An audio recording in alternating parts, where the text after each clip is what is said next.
quem chegou, quem for chegando, vai chegando. Quem se fez presente aí no horário. Quero dizer para vocês e reforçar, quem já tem talvez esse conhecimento. Quando a gente fala, né, da visão sistêmica, a gente fala de profissão, de dinheiro, está muito conectado com aquela famosa palavra do tal do servir, né? E esse servir, os terapeutas, ele já meio que enche o saco, né? Quem tá tão escutando tanto esse tal desse servir. E só que muitas vezes eu vejo que é muito interessante quando a gente está falando, mesmo de quem trabalha na área das terapias, mas em muitas outras profissões. Ah, obrigada por avisar, Marlene. Vamos fechar aí os microfones. Pronto. Quando a gente fala, né, de muitas outras profissões, mas a gente vê isso muito recorrente na área da terapia, é que o servir, ele é confundido com o ajudar. O servir é confundido com o ajudar. E muitas pessoas confundem essas duas palavras que fazem um diferencial gigantesco na forma que a gente consegue se posicionar diante da profissão e também diante do dinheiro, a forma que a gente consegue se posicionar. Quando a gente fala servir, para a gente chegar nesse lugar sistêmico, é interessante a gente observar que a primeira pessoa que nós tivemos contato com esse servir incondicional é a nossa mãe. Porque, afinal, foi aquela mulher que nos gestou, né, e colocou a sua própria vida em risco durante esse processo de gestação. Então, esse servir incondicionalmente quer dizer, de fato, o servir é quando a gente percebe, transcende o nosso eu. Então, eu estou em contato com algo, com uma força, com alguma coisa que transcende o meu eu. E a primeira referência que a nossa psique tem dessa experiência, nessa dimensão aqui, é com a nossa mãe. No momento que ela transcende o eu, quer dizer, a vida dela fica em segundo plano enquanto ela está gestando. A prioridade é esse bebê. A prioridade fomos nós. Então, para a nossa psique, o nosso servir ele está muito relacionado com a ideia que nós temos da nossa mãe. Não é uma ideia, é no mais profundo de nós. Qual é a emoção que está associada com essa mãe? Qual é a emoção desse vínculo? O que realmente está aqui nessa conexão? Então, quando a gente fala servir desde o ponto de vista profissional, esse servir ele tem esse aspecto que nos relaciona com a mãe, principalmente porque transcende o eu, é aquilo que transcende o eu. Quem está no lugar de ajudar não transcende o eu. O ajudar, o foco é em si. Porque quem quer ajudar, na verdade, tem uma necessidade salvadora por trás daquela postura. Então, a necessidade não é sobre o outro, sobre aquilo que o outro traz. Isso pode fazer parte, vamos dizer assim, do processo do combo. Mas o foco principal é eu ajudar, é eu salvar, porque essa é a minha necessidade mais profunda. Então, o ajudar é uma postura infantil. Quem quer salvar, quem quer ajudar, sempre tem como pano de fundo uma promessa ou uma vinculação com os pais. Quer ajudar ou quer salvar, no fundo, a mãe. Quer ajudar ou quer salvar, no fundo, o pai. O senso de servir, ele está vinculado com a mãe. Aquilo que nos coloca assim na vida profissional, né? Se você dizer, me diz uma palavra que me conecta com o pai. Todo mundo pensa ação, né? Ação. E de fato é a ação. Mas tem uma palavra que ela é um pouquinho mais precisa, que é arriscar. O pai é aquela força que nos coloca naquele lugar onde eu consigo arriscar. Quando a gente tem medo de ir para o mundo, quando a gente tem medo de arriscar, quando por algum motivo nós não conseguimos crescer, expandir da forma que nós gostaríamos, é porque existe um movimento de retração. Quer dizer, eu aqui até posso ficar bem, fazer o meu trabalho bem feito, mas nesse âmbito seguro, aonde eu já sei, já conheço, já sei como funciona, já sei os prós e os contras. Quer dizer, existe um perímetro que eu me sinto seguro para atuar.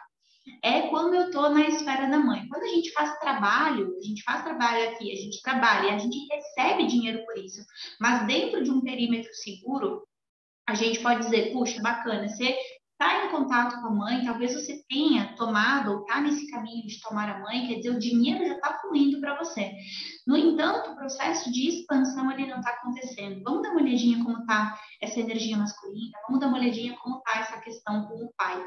Então, o pai ele está muito relacionado com esse lugar de arriscar, quando eu quero arriscar, quando eu quero expandir. E também, um outro aspecto muito interessante falando de trabalho é aquilo que transcende também o eu e o você, no sentido de o profissional e o cliente, a sociedade e o país. Então, a sociedade, ela tem essa referência do masculino. Muitas vezes, o que nos impede de crescer é porque existe uma crítica muito forte com aquela sociedade. Existe uma crítica muito forte com aquele, entre aspas, sistema. E isso faz com que a gente vá nos conduzindo a vários processos de autossabotagem. Às vezes a gente se impede de crescer porque a gente encontra um determinado sistema e isso nos impossibilita de nós, muitas vezes, pedirmos ajuda. Pedirmos ajuda. Esse fator é muito importante. A gente às vezes acha que quando a gente cresce, quando a gente se torna profissional, aqui os microfones conectados. Às vezes a gente acha que quando a gente cresce, a gente se torna profissional. Imagina, Neuza, bem-vinda, minha querida. A gente não deve mais pedir, a gente não deve mais pedir ajuda. E isso é um grande equívoco, é um grande equívoco. Quando é esse pedir ajuda, ele vem de um lugar adulto. Quando a gente cresce e a gente necessita de algo, o adulto, ele pede o que ele necessita. É diferente quando a gente está no nosso estado criança, que está o tempo inteiro pedindo algo que eu não tenho, pedindo algo que eu não tenho, pedindo, reclamando, pedindo no sentido, eu estou aqui reivindicando, eu estou aqui reclamando, eu estou no meu estado criança. Agora, o adulto, ele sabe que para ele crescer, muitas vezes ele precisa pedir ajuda. E esse é um processo de humildade. O que é pedir ajuda? Eu quero implementar um projeto onde eu preciso de recursos. Eu, nesse momento, não tenho recursos. Eu vou pedir para alguém esses recursos. Como eu aqui estou no meu lugar adulto, eu não vou pedir para o meu pai e para minha mãe, né? Vamos dizer assim, comumente a gente não vai pedir para o pai e para a mãe. Mas a gente pode pedir para uma outra instituição. A gente pode pedir para uma instituição, por exemplo, uma instituição financeira, um banco, para algum lugar. Quando existe aqui esse é só um exemplo, mas quando existe aqui um bloqueio com relação a esse sistema, com relação a essa sociedade, com relação à realidade que me cerca, porque essa sociedade, esse sistema onde eu estou inserido, é parte da realidade que me cerca. E se eu aqui tenho uma recriminação, uma queixa, uma crítica muito forte, isso muitas vezes impede o crescimento. Porque se não tivesse, poderia ir lá, adquirir o recurso que eu necessito, crescer e expandir. E tudo aqui começa, a gente começa só ir ligando os pontinhos. Que essa energia que está bloqueada é essa energia do arriscar, é essa energia do pai, é essa energia do masculino. E que está também sendo representada na sociedade. O país, ele já tem a representação feminina. O país é a mãe. Então, o país é bem aquele lugar assim, a gente olha, né? O coração de mãe. Chega gente, sai gente. Esse país está aqui, é onde as pessoas podem nascer, crescer, se desenvolver. É onde as pessoas têm contato com os recursos para que elas possam crescer e se desenvolver. Então, o país ele tem um aspecto muito feminino, ele está muito relacionado com a mãe. A forma que a gente vê o nosso país é a forma que a gente vê a mãe. A forma que eu critico o meu país, eu estou aqui com críticas ocultas ou críticas aqui subjetivas com relação à minha mãe também. Porque o país é aquele lugar de acolhimento. E se eu tenho críticas, me queixo desse acolhimento, lamento por esse acolhimento, é a mesma coisa que eu faço com relação à minha mãe, de uma forma mais ou menos evidente. E com relação à sociedade também, a forma que eu vejo, se eu critico, se eu lamento demais as questões da sociedade que me cerca, é a mesma coisa. São as críticas e os lamentos que estão acontecendo nas entrelinhas aqui com aquele aspecto masculino, com o pai. A política é a mesma coisa. São aquelas questões que estão relacionadas com o pai, que estão relacionadas com o masculino. Então, a gente começa nesse lugar, né, falando da visão sistêmica, algumas das coisinhas, né, da visão sistêmica, que é um tema muito amplo, mas que pode já nos dar alguns insights, né? Porque hoje o intuito é trazer para vocês os principais bloqueios que estão relacionados com questão à prosperidade, com questão ao dinheiro. E de que maneira a gente pode começar a se liberar, né, desses lugares. Então, eu fiz esse primeiro contexto para que vocês compreendam que quando a gente tem sucesso profissional, a gente está nesse lugar do servir. Esse lugar do servir é aquele lugar que transcende o eu, é aquele lugar que não cabe um salvador. Quem está no lugar de salvador e de ajudante não cresce financeiramente, não consegue fazê-lo, porque ainda não transcendeu o eu. Ainda está preocupado com as suas próprias necessidades, quer dizer, satisfazer a minha necessidade salvadora, satisfazer a minha necessidade de ser reconhecido. E quando a minha necessidade de ser reconhecido está em primeiro plano, a gente não consegue entrar em camadas mais profundas no outro. A gente não consegue ter aquele olhar mais amplo, mais profundo com o outro. Porque, no fundo, o meu foco está voltado para cá, está voltado para mim, para as minhas necessidades. Então, vamos começar. Então, os principais... Vamos começar. A gente já começou, né? Um bom pouco. Vamos começar um pouco mais nesse tema. Os bloqueios com relação ao trabalho e à profissão. Eu elenco aqui seis principais bloqueios que fica assim, olha, como um caminhozinho mesmo que vocês podem começar a se dar conta e começar a fazer movimentos. O primeiro deles, não tem como a gente sair desse lugar, que é o vínculo com os pais.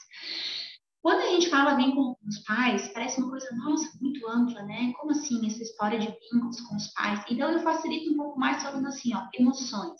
Vamos começar a nos conectar com as emoções para que você possa ter uma percepção um pouco mais precisa de como está ou o que pode estar impedindo que você tome o teu pai ou que você tome a tua mãe.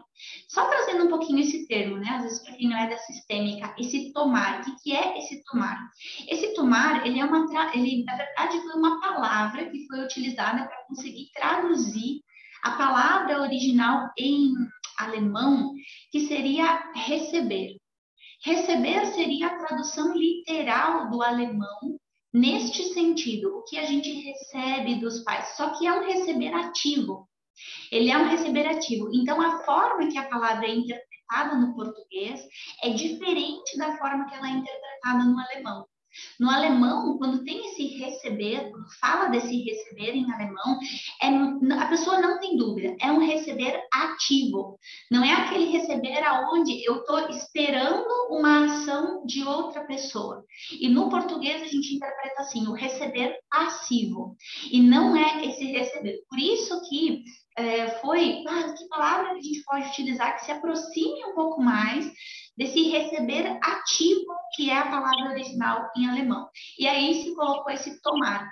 Então, tomar quer dizer, você percebe que tem algo mais ativo nesse tomar. Eu tomo.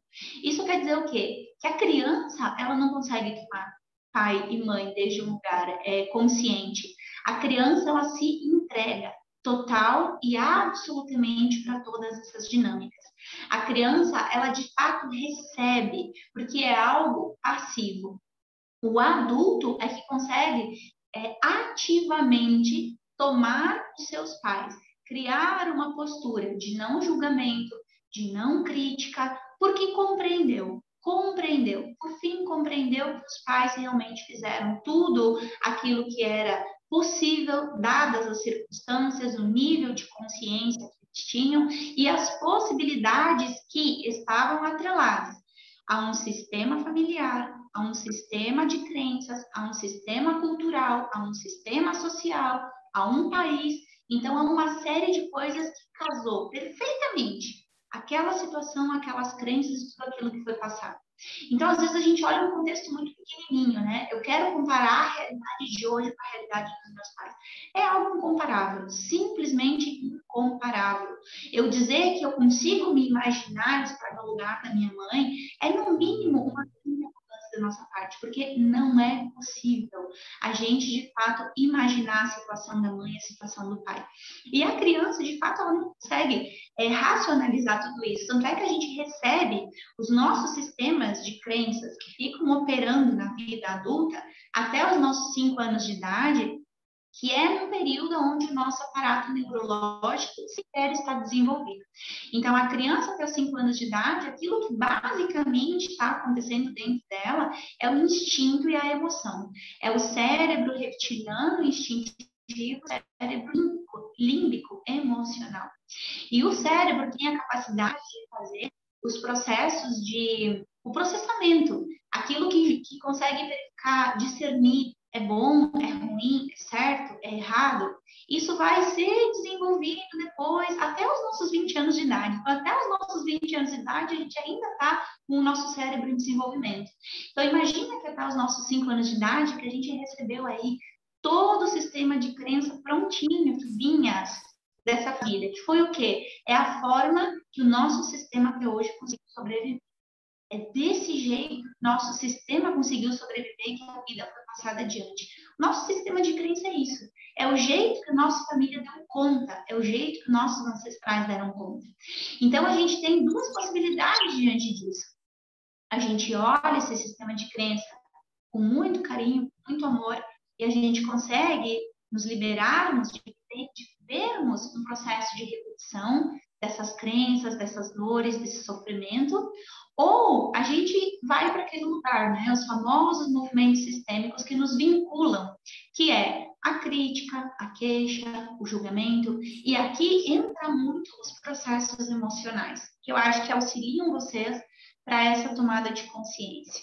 Então, deixa eu dar uma olhadinha aqui, que está com o microfone ligado, pedir só para desligar. Quer dizer, vou pedir não, já tenho a liberdade de desligar, que acho que facilita, né? Bom, então os processos emocionais que podem nos ajudar nessa toma de consciência. Quando se sente na vida adulta rancor pelo pai ou pela mãe, acho que vale a pena a gente reforçar isso. Quando a gente sente rancor pelo pai e pela mãe, quando considera que pai ou mãe foram tóxicos, o adulto tem medo de dinheiro. O adulto considera que o dinheiro também é tóxico. Se a mãe é tóxica, para a psique daquele adulto, o dinheiro é tóxico também. Então, esse adulto não consegue crescer financeiramente. Ele tem medo de ter muito dinheiro. Existe um medo interno, que essa pessoa não consegue reconhecer por quê, mas existe um medo do dinheiro. Então, isso está muito relacionado com a emoção do rancor. Qual é o rancor? Meus pais foram muito violentos. A minha mãe não foi carinhosa comigo, nunca me deu um abraço. A minha mãe é uma narcisista. O meu pai é não sei o quê. Então, a pessoa guarda um rancor por aquilo que aconteceu na infância, seja por conta da mãe, seja por conta do pai. A outra emoção, que é muito comum, a pena, a piedade. Eu tenho pena dos meus pais. Eu ter pena do que aconteceu com a minha mãe, eu ter pena daquela vida sofrida que eles tinham, eu ter pena, viver aquele estado de pena, de piedade deles. A piedade, ela é uma emoção que ela é muito ambígua, porque é como aquela faca de dois gumes, assim, né? No mesmo jeito que a gente pensa que existe uma inocência, a gente se vincula muito fortemente com a piedade, porque existe uma inocência muito grande. Quando eu sinto pena, eu sinto um vínculo muito profundo, eu sinto que tem um amor muito profundo por esse pai e por essa mãe. Ao mesmo tempo, essa piedade não nos permite ter mais do que eles. A gente sempre, em alguma área, aqui a gente está falando do profissional, que pode estar relacionado com o profissional, mas quando a gente tem pena dos pais ou rancor dos pais, deságua em alguma das grandes áreas, que vai ser o profissional e o financeiro, a relação de casal ou a saúde física. Então, falando aqui do profissional, muitas vezes quem tem pena dos pais não consegue ter mais do que eles. Internamente, existe assim uma questão que a pessoa se sente como se ela estivesse desonrando o pai ou a mãe se ela tiver mais do que eles.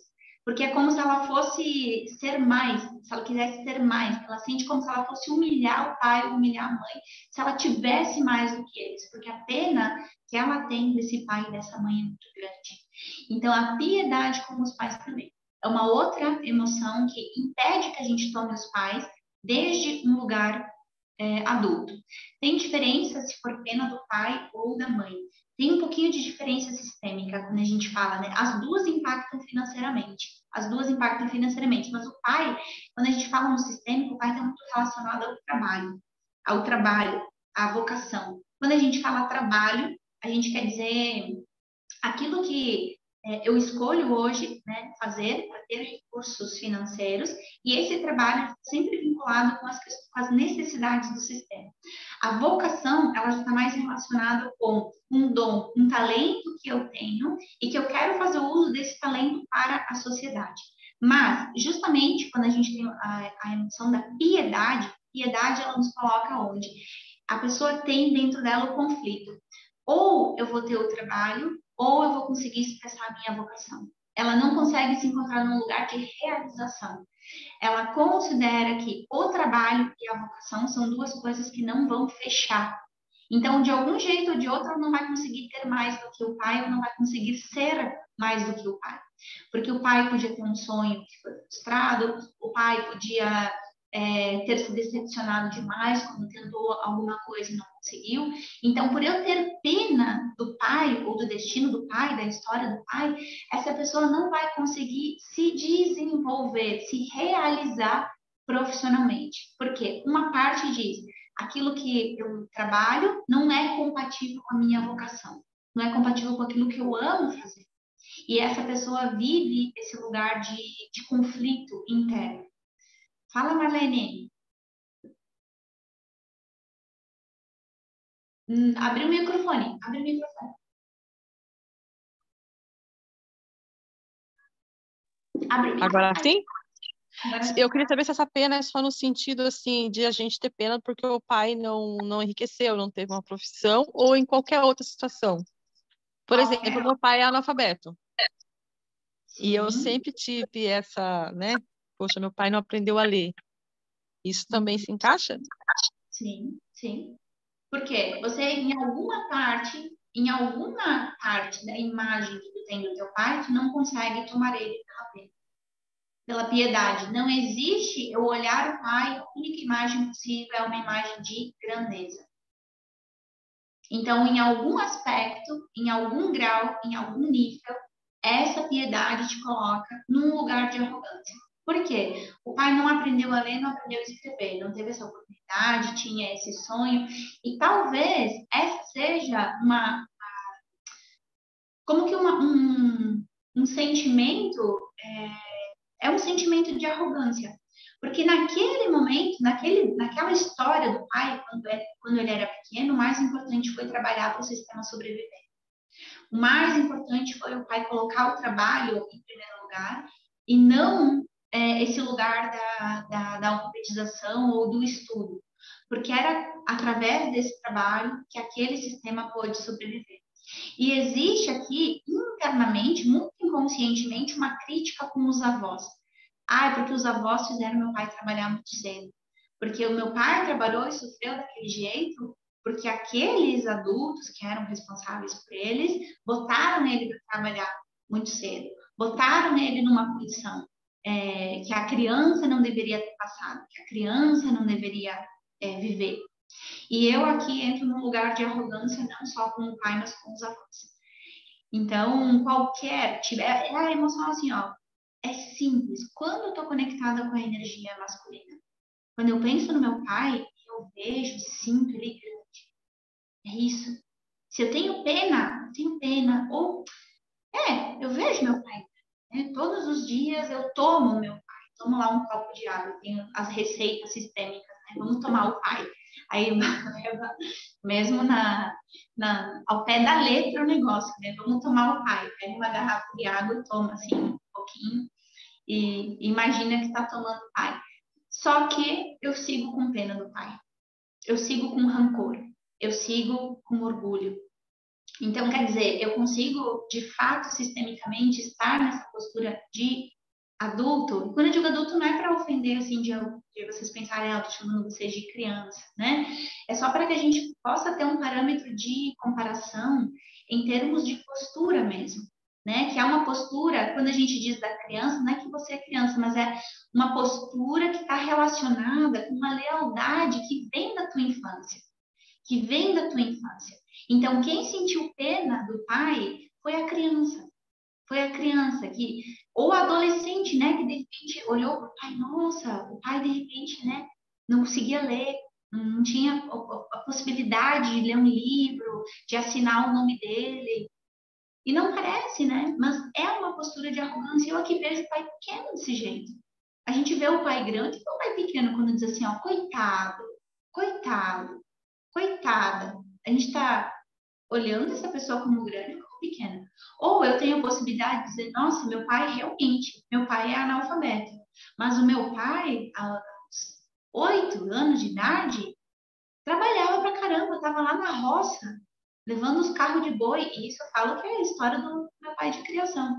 E também eu que tive muita pena dele durante muito tempo e não consegui ver a grandeza disso.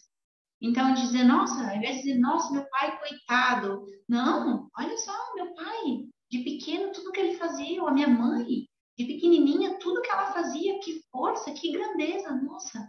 A perspectiva muda, o olhar muda. E o quanto você se permite acessar a força do pai é outro nível. Tu percebe que tu aqui consegue, tu te permite acessar a força do pai quando você vê ele grande? Agora, quando você vê o pai pequeno, você diz, não, coitado, nem ele tem força para ele, como que foi eu lá querer tomar a força dele? É bem assim que a gente faz internamente. Então, se a gente tem pena do pai e da mãe, eu digo, não, ele não tem nem para ele, como que ele vai ter para mim? E aí, esse lugar de tomar, ele não é ativo, o que é muito diferente se eu mudo a minha perspectiva. Eu vejo e me proponho a ver a grandeza do pai, a grandeza da mãe, seja qual for a situação. Às vezes, a grandeza do pai e a grandeza da mãe está em renunciar esse filho. Então, são várias as nuances, são várias as matizes, mas o lugar da emoção, essas emoções, elas estão vinculadas àquilo que nos impede de tomar os nossos pais. Tá? Outra emoção, o orgulho. O orgulho, ele também é um orgulho que muitas vezes ele está disfarçado, assim, de pena. Muitas vezes o orgulho está disfarçado de pena. O orgulho, ele é assim, quando que a pessoa, ela teve a oportunidade de ter mais, de estudar mais, de ter uma outra, seguir um outro caminho na vida. E ela olha assim para os pais e diz, nossa, minha mãe ainda não consegue nem mexer no WhatsApp direito. Ainda não sabe nem mandar um áudio, minha mãe. Coitada, ainda não sabe nem mandar um áudio. Ou é aquela pessoa que diz, nossa, não vou discutir com a minha mãe porque ela não tem inteligência emocional. Não vou discutir com meu pai porque ele não tem capacidade de conseguir olhar essa situação. Então, isso é o orgulho.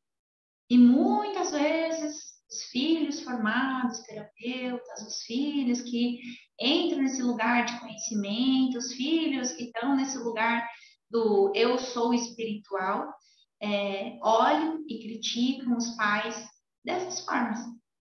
Então, se coloca num lugar de grande, se coloca nesse lugar de orgulho. E o orgulho também é uma das coisas que afeta a relação com o dinheiro, a relação com o trabalho. Os filhos que têm orgulho, para eles nada é suficiente. Eles podem trabalhar, eles podem ter dinheiro, eles podem ter, conseguir as coisas materiais, mas nunca é suficiente. Essa é a grande característica do orgulho. Ele pode ter um hobby, ele pode ter dinheiro, ele pode ter trabalho, mas essa sensação, nossa, nunca me satisfaz, nunca é suficiente. Essa sensação, ela está muito relacionada com a emoção do orgulho. Tá? E aí, o que falta a gente ir para o nosso lugar? Né? A gente se colocar como pequeno e considerar o quê? Que eu só tenho as oportunidades que tenho porque os meus pais são quem eles são. Porque os meus pais, muitas vezes, renunciaram muitas coisas aqui atrás. Porque eles deixaram o solo fértil para que a próxima geração pudesse ter mais oportunidades. Então, é o reconhecer que essa herança que eu estou vivenciando hoje de oportunidade, ela também se torna possível pela parte que os pais fizeram. E aí eu me colocar de novo. Os meus pais são grandes, eu sou pequena. E a gente ir para esse lugar onde a gente, às vezes, tem que dar aquela engolida assim, né, a seco nesse orgulhinho, mas faz muito bem. Faz muito bem. Sistemicamente e para nossa profissão também. Para nossa profissão também, tá? A culpa, e aí eu falaria que a última aqui dessas principais é a culpa, né? Então, a culpa é bem isso, é a culpa. Então, assim, eu tenho culpa por aquilo que eu fiz, eu tenho culpa por aquilo que eu não fiz. Eu tenho culpa porque fui uma criança muito doente, dei muito trabalho para minha mãe, eu tenho culpa porque fui uma adolescente muito levada de trabalho com meu pai, eu tenho culpa porque eu prometi que eu ia cuidar da minha mãe ou do meu pai e não fiz isso, não cuidei. Então, é culpa por aquilo que eu fiz, culpa por aquilo que eu deixei de fazer, né? E a culpa também é uma emoção que nos vincula muito fortemente, muito fortemente aqui com os pais. Quem tem culpa se castiga. Essa é a grande questão da culpa. Quem tem culpa se castiga. Quer dizer o quê? Que todo o dinheiro que vier em excedente, eu não vou conseguir transformar ele no patrimônio maior, eu não vou conseguir investir esse dinheiro para crescer e me desenvolver mais. O dinheiro que vem como excedente, eu vou precisar me desfazer daquele dinheiro. A culpa faz com que eu use esse dinheiro, ou vou precisar emprestar para alguém que não vai me devolver, ou esse dinheiro eu vou comprar alguma coisa que no fundo não me faz bem, alguma coisa que é ruim para mim, que é tóxica para mim.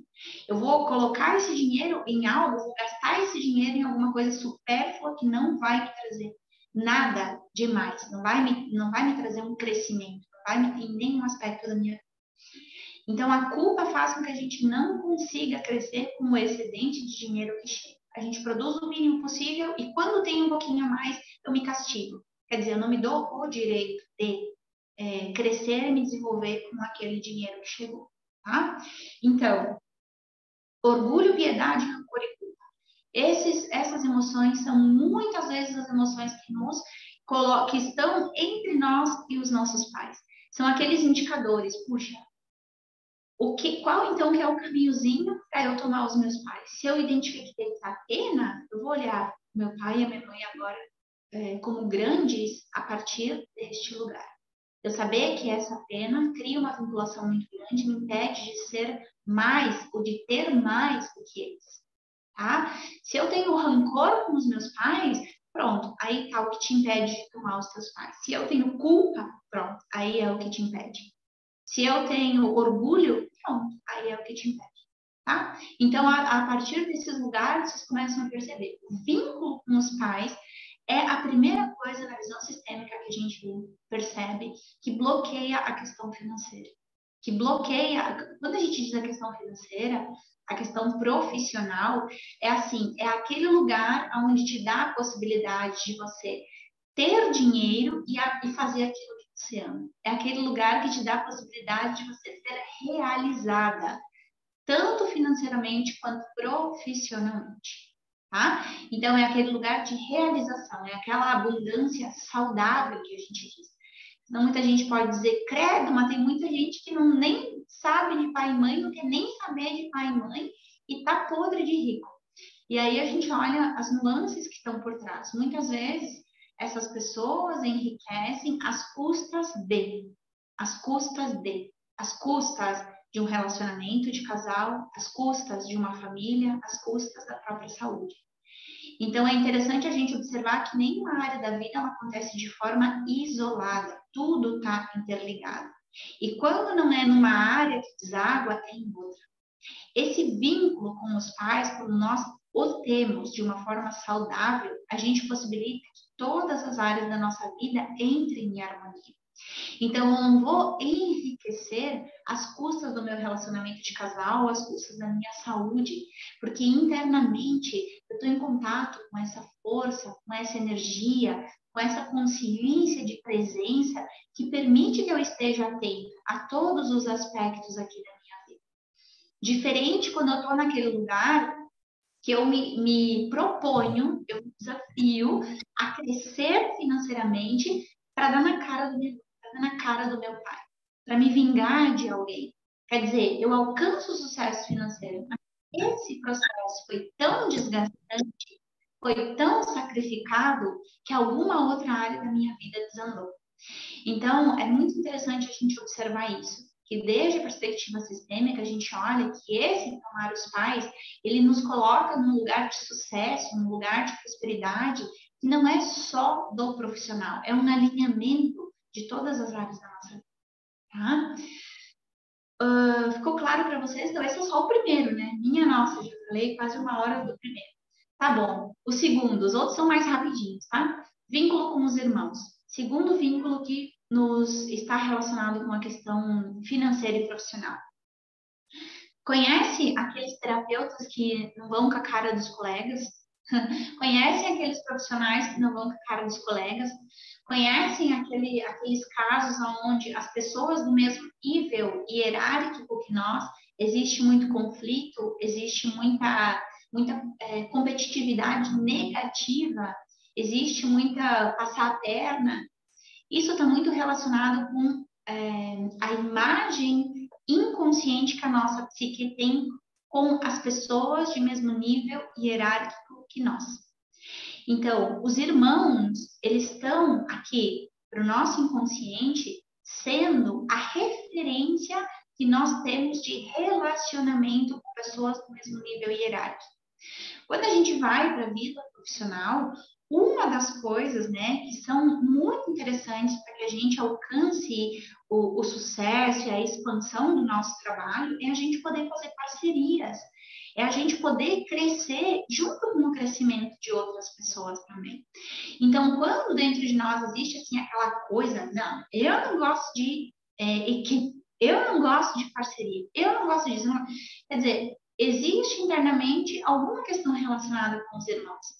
Pessoas do mesmo nível hierárquico que eu, que aqui podem existir conflitos, aqui podem existir mágoas, porque meu irmão recebeu mais da minha mãe, ou recebeu mais do pai, porque ele era o queridinho, ela era a queridinha da mamãe ou do papai, e aqui existe uma dor guardada, um sentimento, uma mágoa, às vezes a falta de respeito a hierarquia. Então, aquele primeiro irmão que chegou, eu não consigo olhar, né, que aquele primeiro irmão que chegou, puxa, foi aquele que foi a cobaia do pai e da mãe, né? Quem tem aí os filhos sabe que o primeiro filho é meio que a nossa cobaiazinha, né, coitadinho, porque no mesmo momento que nasce o filho, nasce aí o título de pai e de mãe. E aqui é uma série de coisas que estão sendo aprendidas, uma série de dores, de confusões que surgem aqui quando o homem e a mulher chegam nesse título de pai e de mãe. Então, geralmente, o primeiro filho, ele está muito mais em contato com esse pai e essa mãe que estão aprendendo a estar nesse lugar.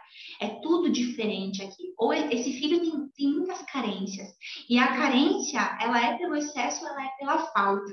Às vezes a gente pensa que a carência é só pela falta, mas não é. Às vezes a carência que essa criança sente é pelo excesso. Porque foi o primeiro. Então, o primeiro pai e a mãe tinham medo de tudo. Então, ele teve o excesso de atenção, ele teve o excesso de coisas materiais, ele teve o excesso de cuidado. Aquela criança que não podia dar um vento, que a mãe ou quem estava cuidando dela tinha que botar gorra e manta e casaco e não sei o quê, pelo medo que acontecesse alguma coisa com aquela criança. Então, o primeiro irmão que vem é aquele que merece muito o respeito dos outros. Muito o respeito. Ele não é maior que os outros irmãos, mas gera um equilíbrio muito grande na relação dos irmãos quando o primeiro é respeitado, reconhecido. Que o primeiro, ele foi aquele que recebeu mais, aquele que também ensinou o pai e a mãe a serem melhores para os outros que viriam depois. Então, a relação que a gente tem com os nossos irmãos, ela está muito voltada para isso. Como eu vejo as outras pessoas do mesmo nível hierárquico que eu. E, por consequência, quando a gente está falando, né, de profissão, quando a gente está falando de dinheiro, é a forma que eu me permito ser vista. Muitas vezes aqui, o medo de ser julgado, o medo que acontece aqui, né, dentro do mundo profissional, o medo do que vão falar de mim, o medo de me julgarem. E aí eu não me coloco, não me coloco a serviço. Eu não coloco aquilo que eu sei a serviço das pessoas. Eu não me coloco aqui à disposição das outras pessoas. Eu me fecho para fazer parcerias. Eu não estou a serviço. Eu não estou a serviço não só dos clientes, mas dos colegas, para a gente fazer um processo de interação para crescer também, para crescer através dos colegas. Quando a gente olha aquela pessoa do nosso ramo profissional e nossa, eu no meu Instagram lá tenho 500 seguidores e olho lá aquele lá que tem 1 milhão. E internamente fica aquela coisa, mas aquele nojento, mas aquele não sei o quê, mas aquele... Quer dizer, o que está acontecendo aqui? Aonde tem a possibilidade de eu me inspirar e através de um processo, entre aspas, competitivo, crescer, me inspirando naquele que já chegou lá, ou me inspirando naquele que me instiga a dar o meu melhor, a crescer, a gente vai para aquele lugar de crítica, de julgamento, não é de maldade, mas já existe dentro de nós operando um programa que detecta aqui o medo, que detecta aqui a tua carência, que detecta aqui a tua dor, que está relacionado com os irmãos. Então, observa se tem questões relacionadas com pessoas do mesmo nível hierárquico na vida profissional, observa a relação com os irmãos, observa como está dentro de você a relação com os irmãos e se coloca no teu lugar. Se coloca no teu lugar. Se você não é o primeiro, te coloca no teu lugar. Reconhece aquele primeiro, reconhece aqueles que vieram antes. Simplesmente fica no teu lugar, tá? Com respeito àqueles que chegaram antes. Você vai perceber que vai existir uma harmonia muito maior. E uma outra questão que os irmãos, eles nos remetem muito, quem tem irmãos, é uma conexão assim com aquela alegria, uma alegria, sabe aquela alegria assim que você não precisa levar tudo tão a sério, que você não precisa levar a vida tão a sério, todas as coisas tão a sério. Isso é uma alegria que está muito conectada com essa relação dos irmãos é saudável, sabe? Que os irmãos que são aqueles lá, né, que você chega lá no teu encontro com a família, às vezes no Natal, no domingo, você vai lá com todo mundo, aí você vai lá toda bonitona, embecada, vem aquele irmão te dá um tabefe na nuca, te dá um chutinho na bunda e diz, sai daí, exibida. Então, assim, é aquela alegria, assim, que te deixa não levar as coisas tão a sério, que é uma alegria genuína, que é uma coisa tão gostosa. Quando a gente percebe, caramba, tudo é tão sério na minha vida, tudo precisa ser levado tão a sério, não preciso rir de nada, não preciso brincar com nada. Então, dá uma olhada também, de onde vem essa seriedade, de onde vem essa necessidade de precisar manter uma postura rígida, às vezes é relacionado com essa questão com os irmãos também. Então, a conexão com os irmãos nos coloca também nesse lugar, assim, da gente se permitir também tá em contato com essa alegria mais brincalhona, com essa alegria mais genuína, mais inocente, e também torna o nosso dia a dia muito mais leve, muito mais gostoso, tá? Terceira questão. Então, primeiro, vínculo com os pais. Segundo, vínculo com os irmãos. Terceiro, os duelos não completados. Então, terceiro ponto de bloqueio. E esse é um ponto bem importante da gente olhar, tá? Muitas vezes a gente quer esquecer as coisas que não foram boas, né? Então, assim, aquilo que não foi tão bom na minha vida, eu penso que a forma de eu conseguir superar é eu esquecendo, eu deixando para trás. Passado é passado, vamos deixando passado, já acabou, já foi, vida que segue. E essa foi a forma que muitas vezes, né, as pessoas do nosso sistema é que conseguiram fazer isso, é que puderam dar conta, é que puderam levar a vida adiante. Quando passaram por uma situação de perda, de dor muito profunda, uma separação muito dolorosa, a morte de um filho, que muitas das mulheres e dos homens do nosso sistema se depararam com essas situações que são muito dolorosas. E diante de outros contextos, né, que muitas vezes não era um filho ou 2 filhos, tinha mais 5, mais 7, mais 10 aqui para dar conta. Então, como que essa mãe, como que esse pai vai chorar esse luto? Como que eles vão parar a vida deles para conseguir vivenciar aquele luto? Não, tem que dar conta, tem que ajudar os outros filhos, tem que ajudar essa vida aí adiante. E essas emoções ficam reprimidas no sistema mesmo. Na nossa vida, a gente pode ter passado, no nosso passado mesmo, questões dolorosas, perdas dolorosas, separações dolorosas, mortes que a gente ainda não conseguiu processar. E a gente, pela memória do sistema, não, vamos lá, passado é passado, vamos levar a vida adiante. A gente leva, sabe aquela famosa história assim, ó, vamos levar com a barriga? Vamos levar com a barriga as coisas, vamos deixar passado no passado? Só que ficam aqui passivos nos acompanhando. Ficam passivos nos acompanhando, tá? Então, assim, questões, observa na tua vida, se ainda quando você pensa numa separação, numa perda, claro que se isso não é uma coisa muito recente, né? Tudo tem um processo também, mas é importante a gente estar atento ao processo. Precisa ter um início, tem um durante e tem um fim. Então, é muito importante que a gente precise estar atento a esses processos. Às vezes, muitas mulheres passam, né, por traumas, por abusos, obrigada também, né, por traumas, por abusos, e isso vai sendo deixado para trás. E aqui, uma paralisia começa a tomar conta da vida dessa pessoa. Uma paralisia começa a tomar conta da vida dessa pessoa. Às vezes eu perdi, passei por um luto que foi muito difícil e não consegui completar esse luto. E aí eu quero trazer para vocês uma informação que eu acho que ela pode ajudar, né, para que vocês possam observar.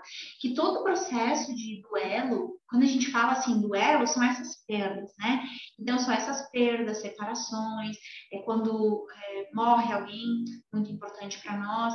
E às vezes, olha só, às vezes não é só uma pessoa, tá? Às vezes acontece a morte, por exemplo, de um animalzinho, de um animal doméstico, mas que para aquela pessoa, para aquele sistema, puxa, era como se fosse alguém aí da família, era realmente um animalzinho que estava prestando um grande serviço a esse sistema.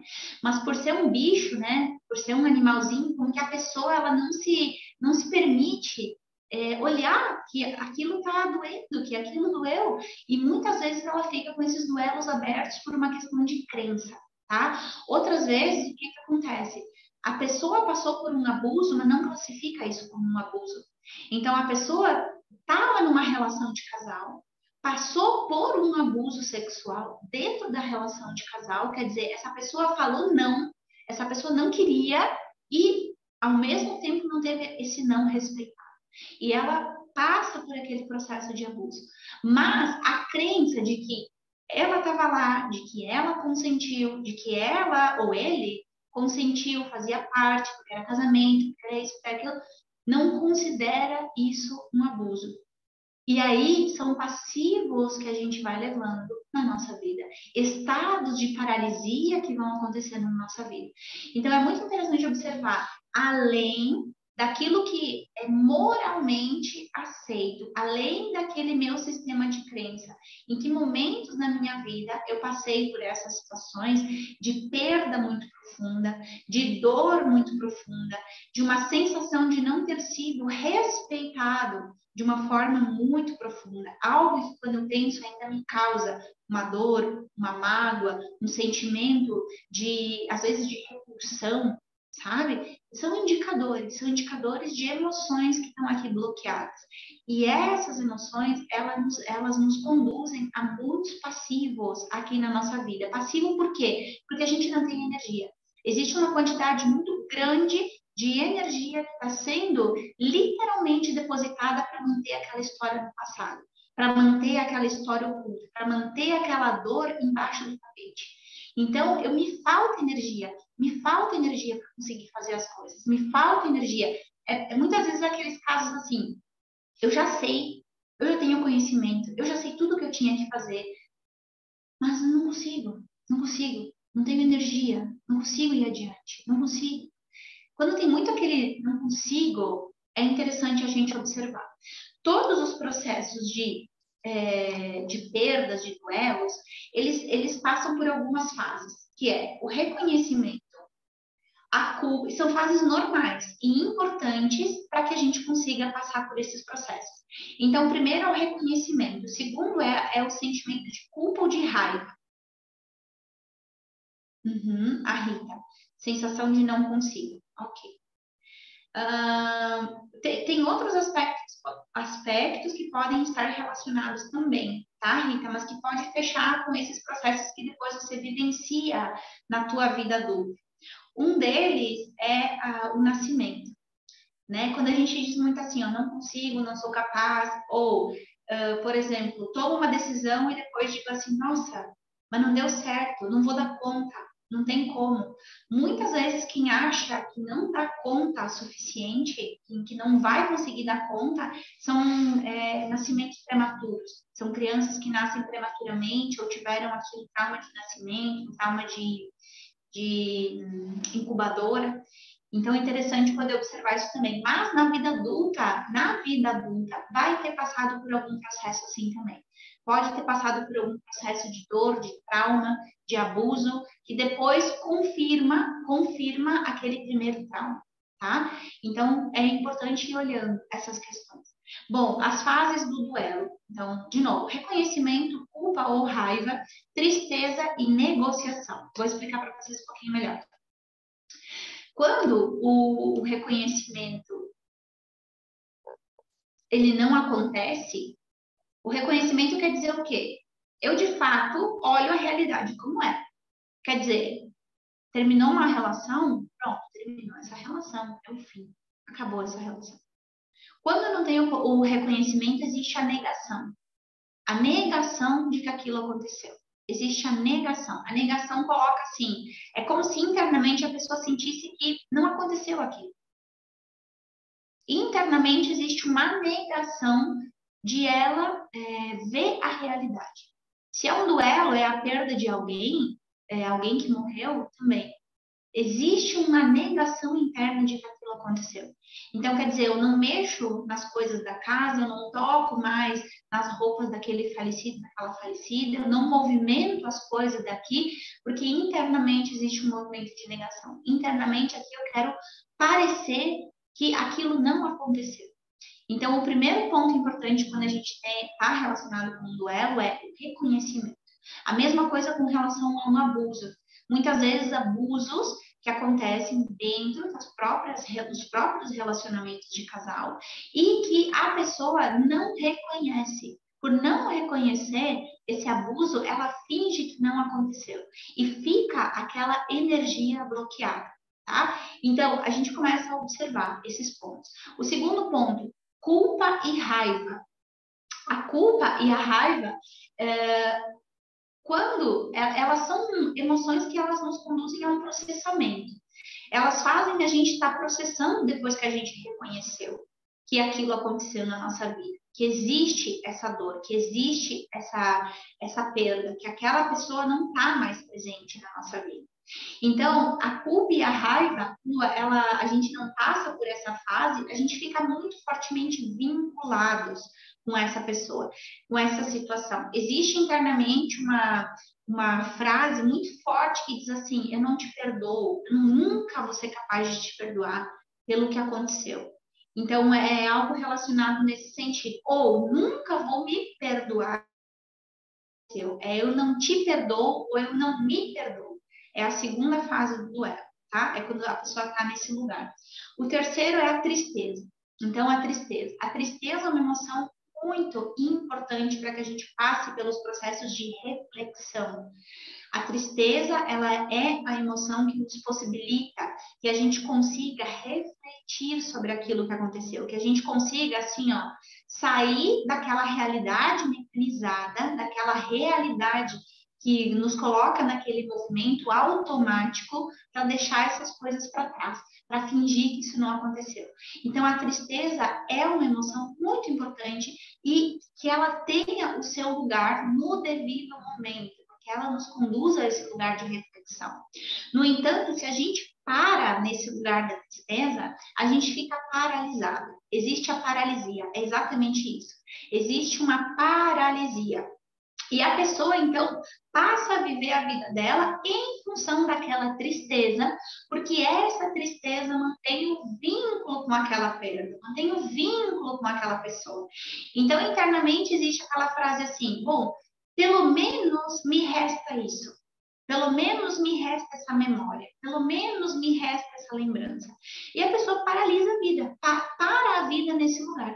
Sempre nessa ideia de que pelo menos ela tem essa memória daquela pessoa, pelo menos ela tem esse vínculo que se mantém ativo com aquela pessoa, mas desde um lugar de lamento, desde um lugar de queixa. Então, é aquela pessoa que passa o resto da vida se lamentando, que passa o resto da vida se queixando, que passa o resto da vida contando aquele fato, contando aquela história, recontando aquilo que aconteceu. Então, é muito importante observar se, puxa, de repente você está parado nessa fase, está quase completando esse duelo, falta só mais um. Mas é importante ter um fôlegozinho para dar um passo a mais. E aí é o lugar da negociação. Negociação quer dizer o quê? Eu reflito sobre aquilo que aconteceu, eu entro nesse processo de reflexão, eu reconheço essa tristeza que faz parte desse momento, mas eu escolho, decido negociar de novo com a vida. Reconhecer de novo aqui que eu me coloco nesse lugar de eu quero, eu vou viver, eu me conecto novamente com a vida. Então, é um processo de negociação com a vida. Quando a gente paralisa nessa fase da negociação, a pessoa como que se dissocia da realidade. Ela se dissocia da realidade. Então, ela internamente é como se ela ficasse naquele lugar assim, onde ela diz: não entendo como isso aconteceu. Não entendo como aconteceu isso para mim. Não entendo como isso passou na minha vida. Então, quer dizer, a pessoa está quase completando o duelo dela. Ela já está na fase da negociação. Ela internamente está nesse estágio, nessa fase. Mas é importante que ela conscientemente, que nós conscientemente possamos escolher agora negociar com a vida e dizer sim para a vida e começar de novo, mas sem pular fase, tá? Então a gente não consegue dizer sim para a vida de novo se eu não reconheci ainda. Se eu não sou capaz de dizer assim internamente, né? Se foi uma perda dolorosa, por exemplo, de alguém que morreu. Você está morto e eu estou vivo. Essa é uma frase que nos coloca em contato com a realidade. Você está morto e eu estou vivo. Você está morta e eu estou. Se é uma relação, a nossa relação acabou. Tudo acabou. Já acabou. Então, é eu reconhecer a realidade como é. Se é um abuso, é o reconhecimento que sim, esse abuso aconteceu. Você não me respeitou ou você me fez muito mal. Você me fez sofrer muito naquele momento. Ou eu não me dei conta de que aquilo foi um abuso naquele momento. Mas agora eu percebo, sim, aconteceu um abuso dentro dessa relação. Você não me respeitou. Então eu reconheço aquilo que aconteceu, tá? Depois eu passo por esse processo de reconhecimento também da minha raiva, da minha mágoa, e a culpa eu abro mão. Mas eu reconheço. Eu fiquei ou ainda estou com raiva de você. Eu fiquei ou ainda estou com raiva de você. O reconhecimento, porque é normal. E é uma emoção normal e válida para que a gente consiga gerar movimento dela. O terceiro passo é a tristeza. No caso de abusos aqui, a gente fala assim, ó, a culpa fica com você. A culpa fica com você. Isso é um passo bem importante. Para que a pessoa não fique nesse lugar de vinculação pela culpa, inconsciente. Então, aconteceu um abuso, eu reconheço agora, eu vejo. Fiquei ou ainda estou com muita raiva de você. E a culpa é sua. A culpa fica com você. Depois a gente vai para a fase de reconhecer e olhar a dor, a tristeza, que também faz parte desse processo. A gente poder refletir sobre essas questões, a gente poder abrir um lugar para essa tristeza, a gente poder chorar, que muitas vezes a tristeza ela está expressa no choro, né? Então a gente poder chorar aquilo que precisa ser chorado. O choro com consciência é o choro dessa dor. É o choro dessa perda, é o choro dessa tristeza, às vezes, que não foi possível naquele momento. Através desse choro, eu também honro a experiência, honro essa relação, honro a vinculação que houve no passado, com consciência. E a partir daqui, eu escolho completar esse duelo. A partir daqui, eu escolho a vida. A partir daqui, eu escolho a vida. Eu negocio de novo com a vida. Eu digo, agora sim. Agora sim. Internamente, você vai sentir, quando você faz com consciência esse espaço aqui, que existe uma liberação de energia. Existe uma disposição diferente. Existe a liberação de algo.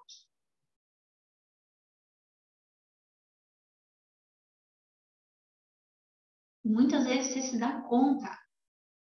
Era aí que a minha energia estava. Era nesse lugar, nesse ponto da minha vida que a minha energia estava sendo colocada.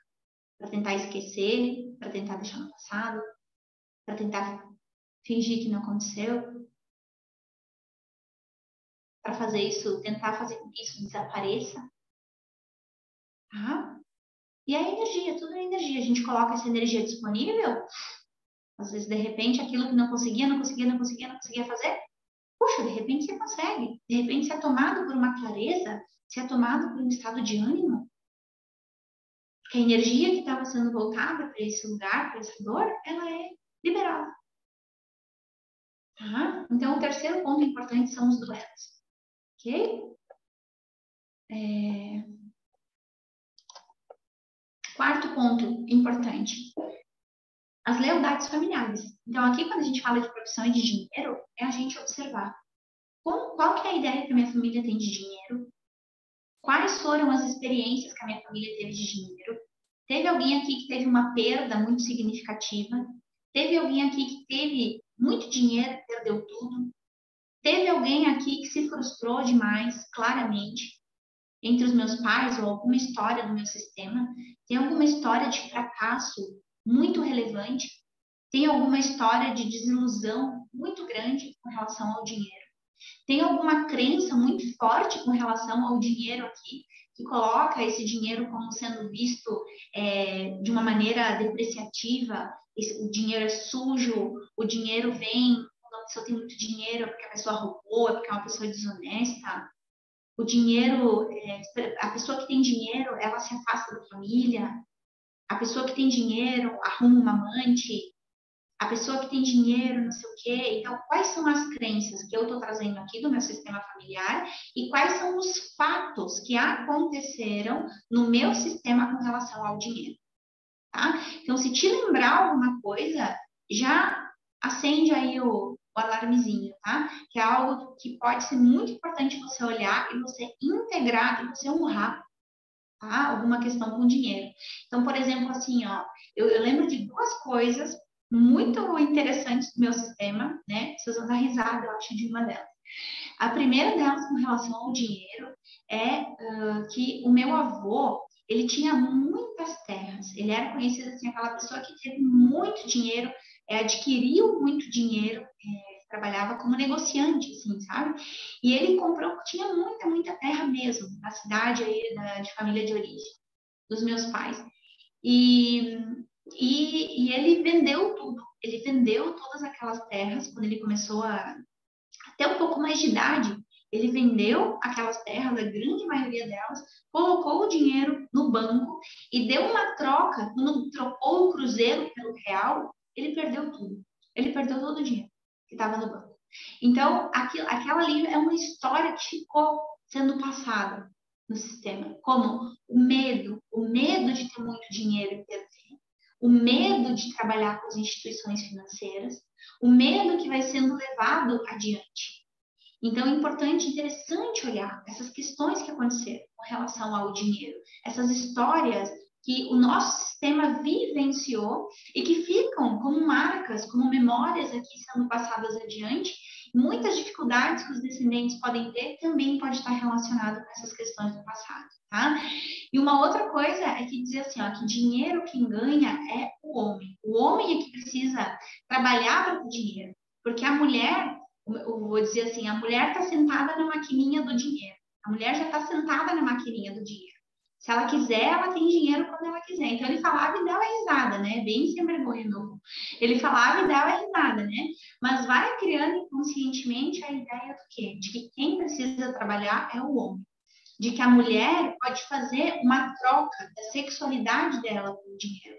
A mulher pode negociar, entrando nesse lugar de fazer uso da sua sexualidade em troca de alguém que venha e que supra as questões financeiras. Então, é uma outra coisa assim, ó, que a gente escuta, dá risada, mas é aquela coisinha que tu sente que vai ficando, tu sente que vai perpetuando ali no teu sistema. E eu até hoje lembro da cara do meu avô falando isso, dando risada, mas o quanto isso vai ficando no nível inconsciente. E olhando a minha própria, e olhando a minha própria conduta nos relacionamentos, o quanto isso estava presente, o quanto essa crença esteve presente. Quantas vezes eu fiquei exatamente do jeito que o meu avô falou, nesse lugar, de uma forma inconsciente, fazendo essas trocas. Então, alguém que venha e supra as minhas necessidades financeiras e faz parte, porque é a relação, porque é isso, porque é aquilo, e eu supro de uma outra maneira essa relação. Mas quando está acontecendo, a gente não se dá conta que tem uma crença aqui que está operando. Mas quando a gente para e pensa, puxa, mas quais são as histórias do meu sistema com relação ao dinheiro? Ao que esse dinheiro está vinculado? Ao que esse dinheiro vem ligado? Ao preço ou às custas ou à troca de que esse dinheiro está aqui acontecendo. Aham, olha aí, Rita. A minha mãe sempre diz que a mulher precisa de um homem para ser respeitada. Então, e faz parte da geração, né? Faz parte da geração dos nossos pais, aí, dos nossos avós. Isso vinha muito fortemente, né?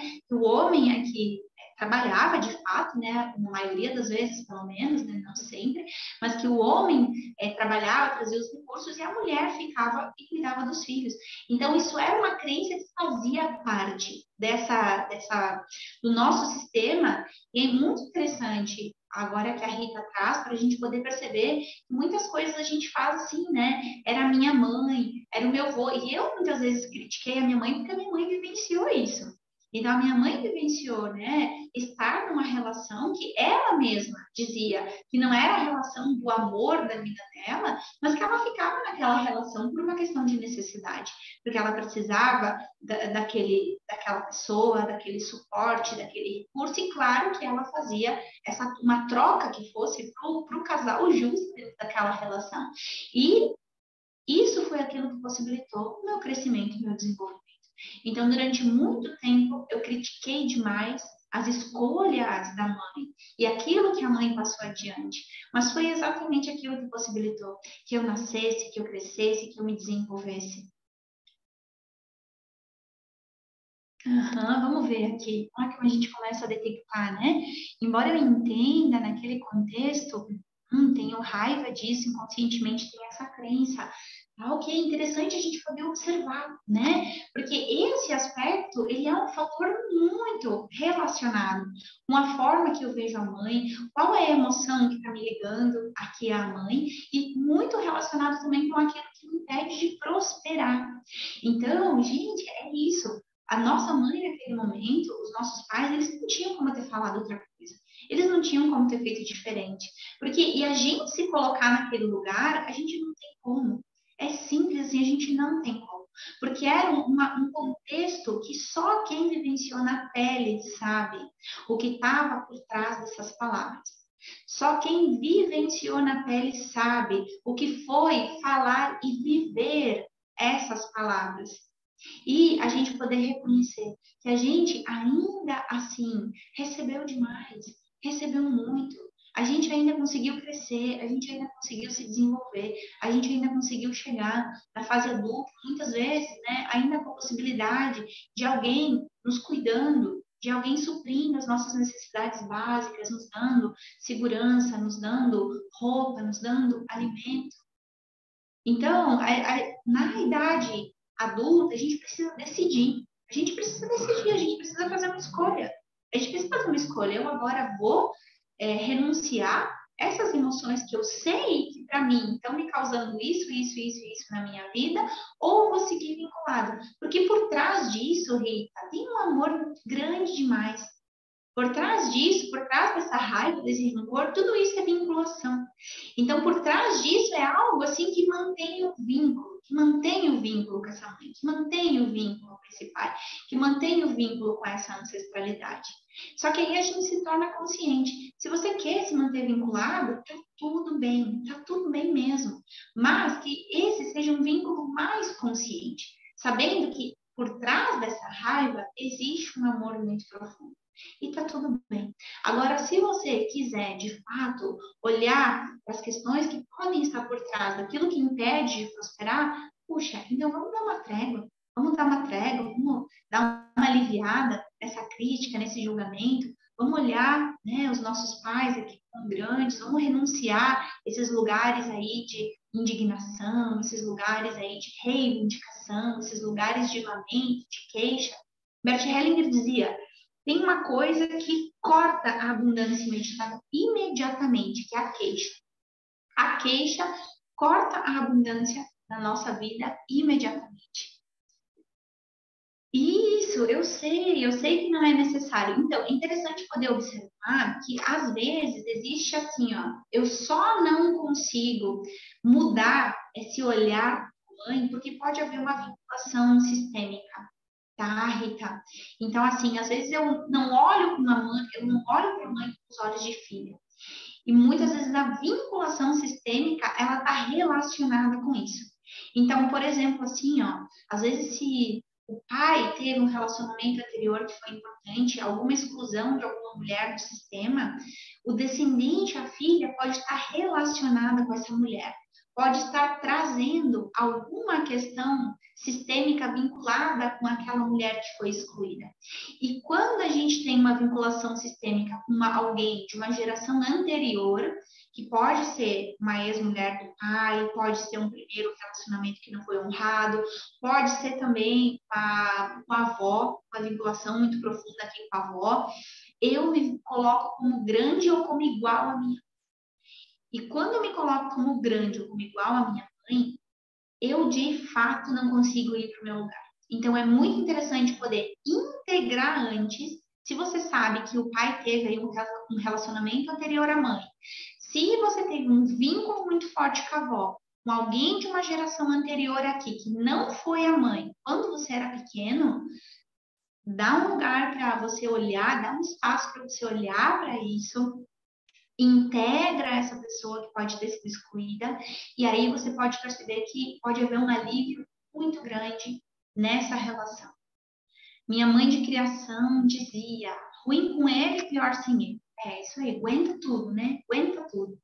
Então, a gente vai indo, realmente, a gente vai vivendo as nossas relações a partir dessas crenças. E quando a gente vive a partir dessa crença, o que acontece? É que a gente não consegue ter liberdade, né? Da gente decidir o nosso presente com os nossos olhos, com o nosso olhar, com aquilo que pertence a nós. A gente fica decidindo as coisas na nossa vida com base nas dores da mãe, com base nas frustrações do pai, com base em tudo aquilo que a gente critica. Então, isso é um dos fatores que fazem com que a gente não consiga crescer e se desenvolver. Sou filha do segundo casamento do pai. Interessante, né? A primeira esposa faleceu. Então, aí, minha querida, um grande indicador que pode te auxiliar, tá? Você poder fazer um processo de inclusão, sabe? Você coloca uma representação para essa primeira esposa do pai e você olha como você fica diante dessa representação, como essa representação pode vir a te tocar mesmo. Você se dá conta, nossa, realmente é uma representação importante para mim, porque o teu lugar chegou a partir desse lugar que foi deixado. Então, a mãe chegou a partir desse lugar que foi deixado por essa mulher. Né? Então, a partir de uma dor, de um luto que pode não ter sido reconhecido, pode não ter sido, de fato, ser concluído. Então, poder olhar para essa mulher e poder dizer, poxa, te vejo, obrigada pelo meu lugar, obrigada pelo meu lugar. Você chegou antes e se eu tiver essa permissão, eu te dou um bom lugar no meu coração. Obrigada por você ser quem você é. Obrigada pelo meu lugar. Eu agora me coloco no meu lugar de filha. Eu sou só a filha. E você sempre vai reforçando esse teu lugar de filha, que você é só a filha. Agradece teu lugar com muito amor e com muita humildade e se reconhece nesse lugar de filha, nesse processo. Você pode dizer, ela é a minha mãe e eu sou só a filha. Eu te agradeço pelo meu lugar. E depois tenta olhar para tua mãe e perceber se muda aqui alguma coisa, sabe? Às vezes é uma coisa assim que você vai perceber que essa raiva não era tua raiva, tá? É a raiva de algo desse sistema que não foi honrado. É uma raiva que provém de uma exclusão. Não é uma raiva que é tua, mas é uma raiva que se apresenta dentro dessa relação aqui com a mãe, tá? Então, a raiva e o rancor, eles nos prejudicam muito profissionalmente, nos prejudicam muito nesse lugar da gente se permitir ter dinheiro. Porque quem tem rancor da mãe tem medo do dinheiro. Tem medo do dinheiro. Acha que dinheiro demais é prejudicial. Acha que dinheiro demais faz mal. Quando chega dinheiro a mais, dinheiro já se vai, não fica jamais. Aquilo que vem a mais já foi. Então, é o medo de ter o dinheiro, tá? Então, te sugiro esse movimento, tá, querida? A gente vai auxiliar bastante. Nossa, tô me passando aqui no horário, eu acho, né? Bom, mas vou passar para vocês os outros 2 pontos. Quinto ponto importante, trabalhos anteriores, tá? Falando bem focado na parte de profissão. Trabalhos anteriores.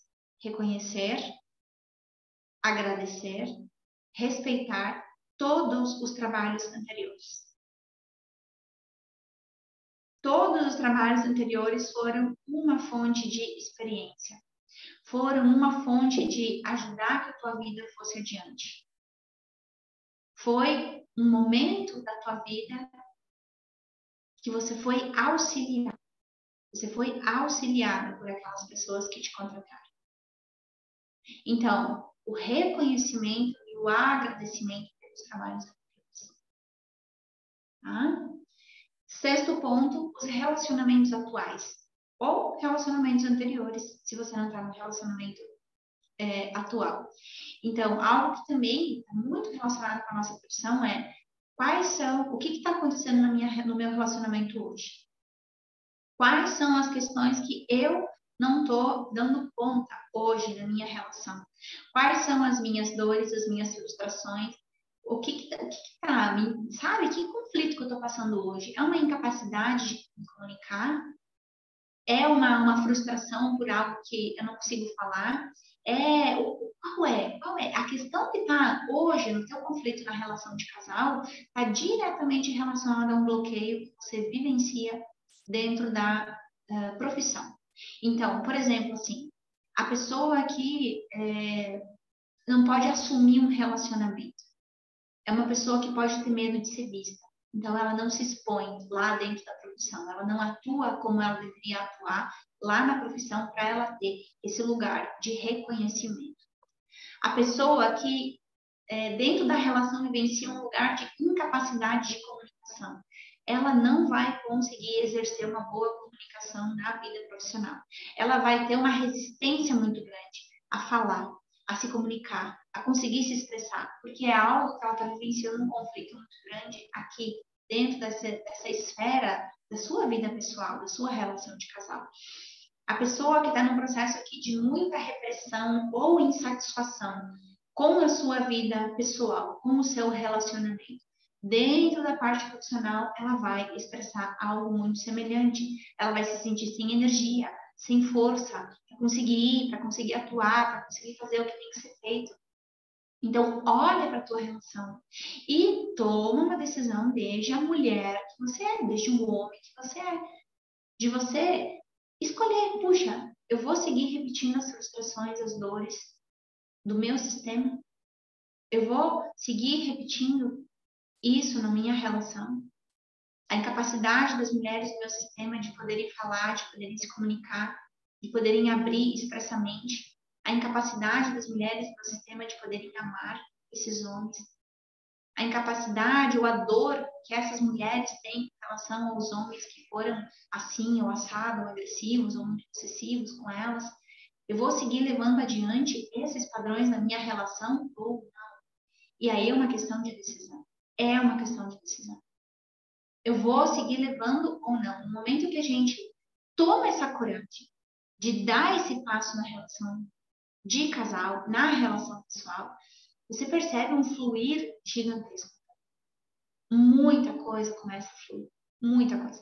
Eu diria, olha, de coração para vocês, esses 6 passos, eles são um mapa. Esses 6 passos, eles são um mapa. Você consegue encontrar onde está o teu bloqueio. Onde está o teu bloqueio com relação ao dinheiro, com relação ao trabalho. Você indo para esse lugar, você se dispondo a ir, a olhar, a trabalhar, a liberar esse aspecto que você identificou, ou esses aspectos que você identificou, não tem como a tua vida financeira não melhorar. Não tem como a tua vida profissional não melhorar. É um mapa que você tem nas tuas mãos. Você consegue, a partir daí, identificar o que é essencial você olhar, o que é essencial você focar.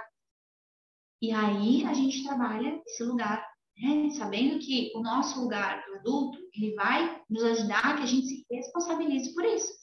Então você pode dizer, não, agora eu me responsabilizo por isso, por olhar essa questão, por olhar esse trauma, por olhar esse duelo, por olhar, por ver que fase que eu estou do meu duelo, aonde que eu tenho que avançar, aonde que é importante eu me encontrar, aqui. Que aspecto da minha mãe que eu não estou, que aspecto do meu pai que eu não estou. E aí você decide. Você decide conscientemente. Quero prosperar na minha vida? Quero alcançar esse lugar de sucesso e realização? Pois a vida te pede algo também. Tudo na vida é um equilíbrio entre dar e receber. A vida te pede o quê? Que você cresça, que você vá para o mais, que você diga sim à vida, que você purifique essas dores, esses ressentimentos, essas mágoas, essas posturas. É isso que a vida nos convida. Quando a gente resolve dizer sim para isso, uau, as coisas fluem tanto.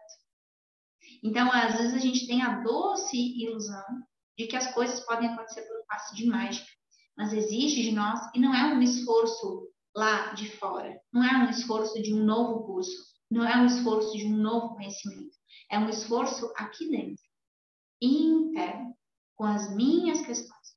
Quando eu me disponho a fazer esse esforço, você pode ter certeza que com o que você tem o suficiente para você alcançar o sucesso e a realização. E o que não for nesse momento vai te abrir um caminho, vai te abrir um caminho. Então, é você se dispor a olhar aqui dentro, aquilo que é necessário e você fazer aquilo que precisa ser feito. Também, olhando assim, ó, meus amores, as dores, as questões, não é assim um mandato, tá? Eu quero que vocês recebam. Ó, vai lá e faz e pronto, não sei o quê. Eu sei que tem dores, eu sei que tem mágoas, eu sei que tem histórias, eu sei de tudo isso. Mas eu posso garantir para vocês que vocês podem fazer esse caminho com muito carinho. Com muito carinho, vocês conseguem ir olhando esses pontos. Vocês conseguem ir superando essas questões, esses medos, esses bloqueios. Com muito carinho, com muito amor, vocês podem ir fazendo isso, tá? E aos poucos, vocês podem também ir trazendo, vocês podem ir colocando no grupo aquilo que vocês identificaram, como que foi para vocês. Eu vou deixar o grupo aberto. Vou deixar o grupo aberto agora amanhã para quem quiser aproveitar. Ou para quem quiser agora. Quem quiser agora, ó, abrir o microfone aí e falar, fiquem à vontade. Me coloca aqui a serviço de vocês.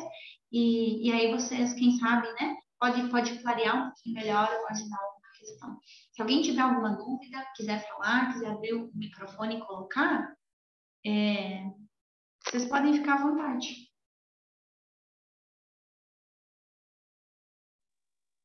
Sempre eu, boa noite, Morgana, sempre eu querendo tirar uma dúvida, né? Eu até escrevi aí. E no caso da amante? Uhum. No caso do pai ter uma amante depois da mãe, é interessante observar o quê? É uma amante, uma mulher Sim. Sim, uma amante. Teve filhos depois com essa amante? Se teve filhos, essa é a relação prioritária, tá? Esse é o primeiro ponto sistêmico importante que a gente tem. Então, quer dizer, a gente tem uma moralidade que exclui. Então, porque não é a mulher legítima, porque não é a mulher que casou, ela não faz parte. Ela não tem, não merece o mesmo reconhecimento, o mesmo respeito, o mesmo amor, né? Que quem é reconhecido legalmente.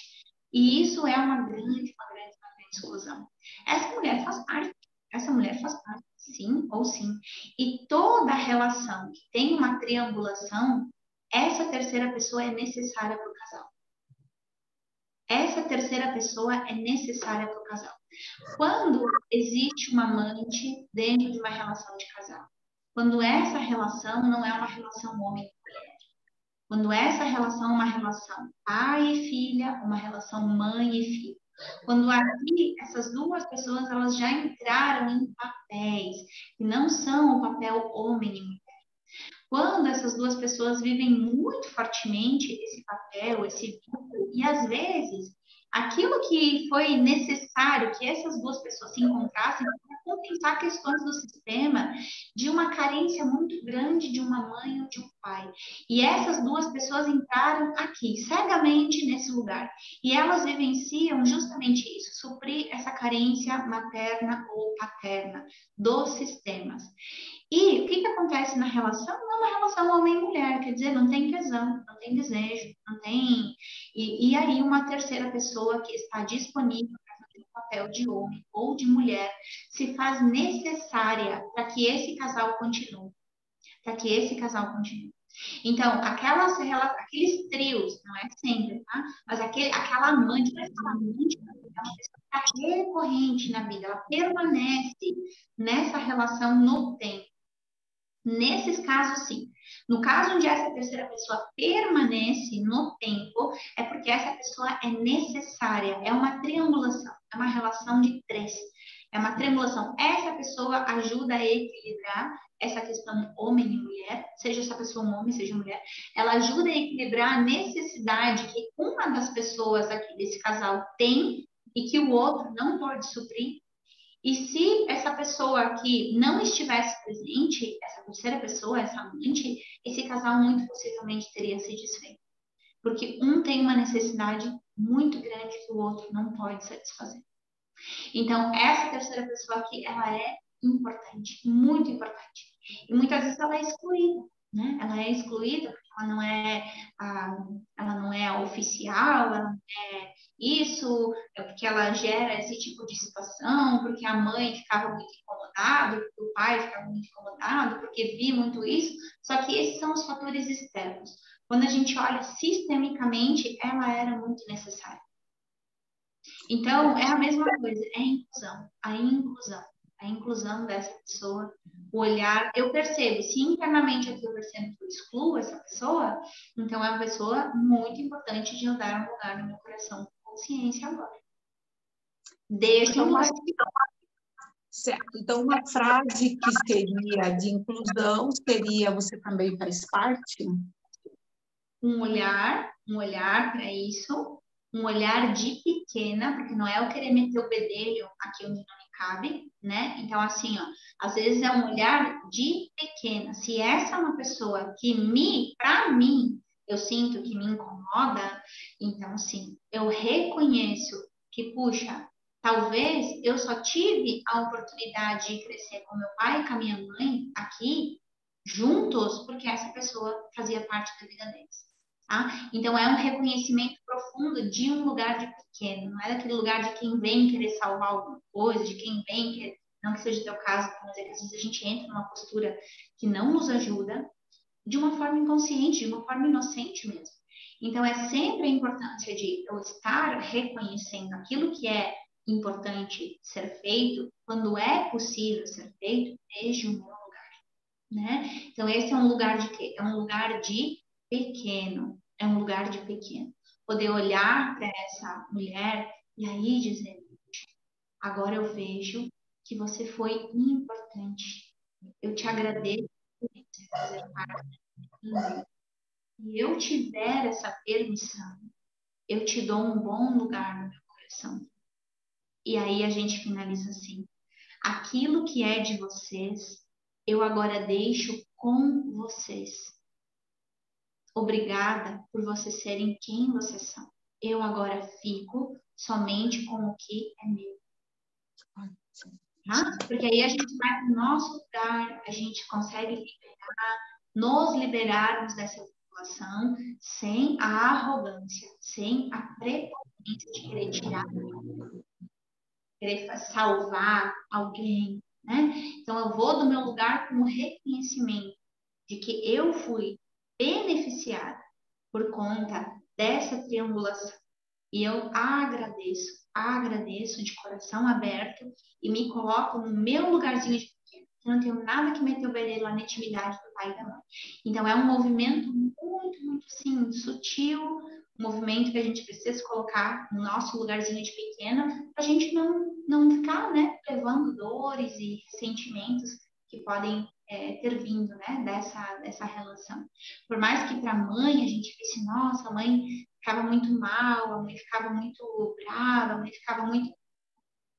É aquilo que era necessário também. A mãe também precisava se posicionar dessa forma para ela se sentir digna, sentir o respeito. Ela precisava se posicionar desse jeito. Então, eu vejo a mãe grande, puxa, como a mãe é grande. Tudo aquilo que ela... A forma que ela lidou, aquilo que para ela foi possível, como o pai também é grande. E o pai aqui também, né, se colocou nesse lugar de pai da mãe, ou se colocou nesse lugar de filho, para a mãe poder fazer um papel de mãe ali dessa relação. E o pai precisou, né, dessa outra pessoa para conseguir ficar junto com a mãe nessa relação. Então, quanto que o pai também é grande, né, dentro disso. E o quanto essa mulher também foi necessária. Quando internamente tu consegue sentir, olha, reconhecimento e gratidão, nossa, a gente cresce tanto nesse movimento, tanto, tanto, tanto. E aí, assim, eu olho assim, esse pai, essa mãe grandes, ai, agora eu vejo, mãe, agora eu te vejo na tua grandeza. Te vejo na tua grandeza, mãe, te vejo na tua grandeza, pai. Fico com essa imagem interna aqui dentro e percebo como a vida começa a ficar mais leve, mais gostosa. Aí vou para o segundo ponto, os irmãos, e vou para o terceiro, e vou para a vida, e faço sucesso e prospero. Obrigada. Obrigada, Adri. Obrigada também. Mais alguém, minhas queridas? Mais alguma colocação? Mais alguma dúvida?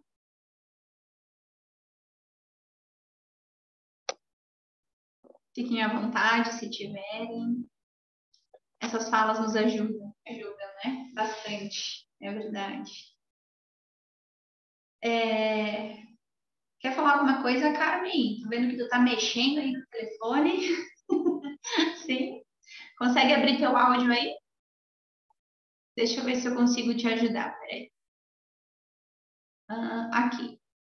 Acho que eu te mandei um pedido para ativar o som. Aí. Obrigada, querida. Aí. Não, eu fiquei bem presa ali no terceiro bloqueio, né? Que fala dos duelos, das emoções.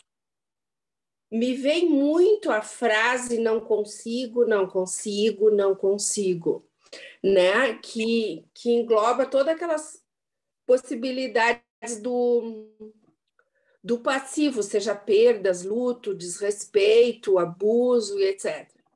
O que eu gostaria de perguntar é assim, o que eu posso fazer por mim, no sentido de exercício ou de frases, ou enfim, para amenizar essa sensação do não consigo, não consigo, não consigo. Ok. Eu te diria assim. Não sei se tem um exercício específico para isso. Ou uma frase. Nesse lugar, né? Nesse lugar do eu não consigo. Porque às vezes a frase eu não consigo, ela não tá sozinha. Ela não tá sozinha. Bom, eu diria assim, ó, o primeiro... me veio aqui alguma coisa e me escapou. Deixa eu só ver se eu localizo, localizo de novo esse lugarzinho aqui. Sim.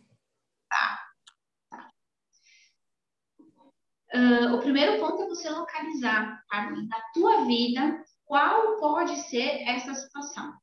Qual pode ser essa situação de duelo? É importante você ter em mente qual é essa situação de duelo para você.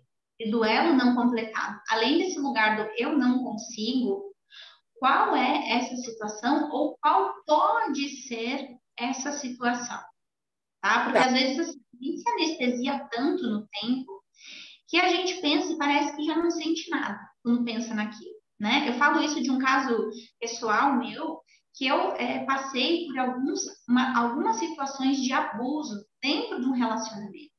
Algumas situações de abuso sexual mesmo, dentro do relacionamento. Mas, por ter a crença de que aquilo não era um abuso, que era algo consentido, eu, quando me falavam de abuso, e falavam de abuso, e falavam de abuso sexual, nem me passava em mente aquilo, porque para mim não era, porque a crença que eu tinha era de que aquilo não era um abuso.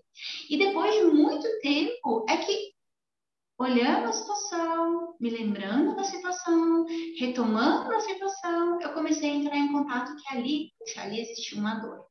Ali existia uma dor profunda, ali existia uma indignação profunda, ali existia uma raiva muito grande. E aí eu me dei conta da emoção e da situação que estava bloqueada, mas anestesiada no tempo.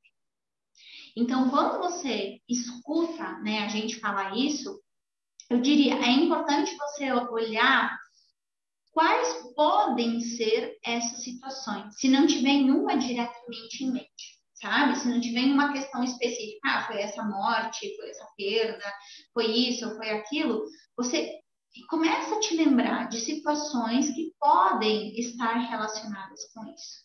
E a partir disso, tira realmente um tempo. Isso, você tira realmente um tempo para poder observar essas relações. Quem sabe para você, assim, ó, você poder falar sobre essas situações. Você poder relatar essas situações.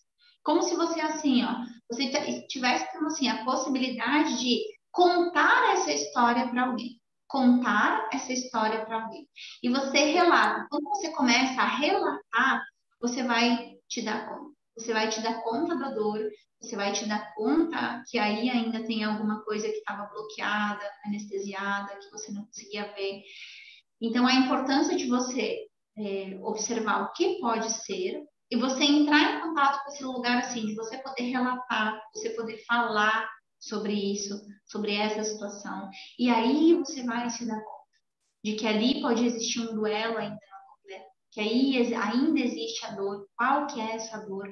E a esse lugar sim, poder completar esse duelo, poder verificar.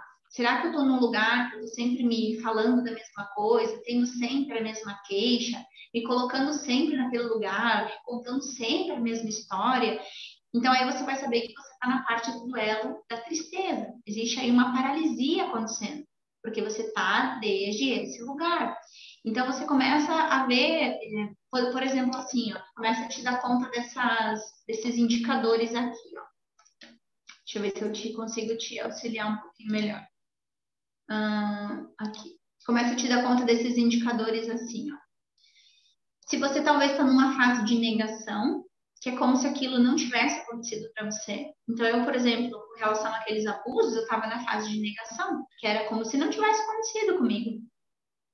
Entende? Então, você perceber, será que eu estou numa fase de negação? Será que eu estou naquela fase da culpa, da raiva, de dizer não te perdoo ou não me perdoo? Quando penso naquela situação, estou ainda naquele lugar de muita raiva, não te perdoo, não me perdoo. Quando você está num lugar de muita queixa, de contar sempre a mesma história, de estar sempre relembrando aquele fato, então esse é o lugar da tristeza. Ou quando está naquele lugar da não aceitação, não aceito que isso aconteceu, não entendo porque isso aconteceu comigo.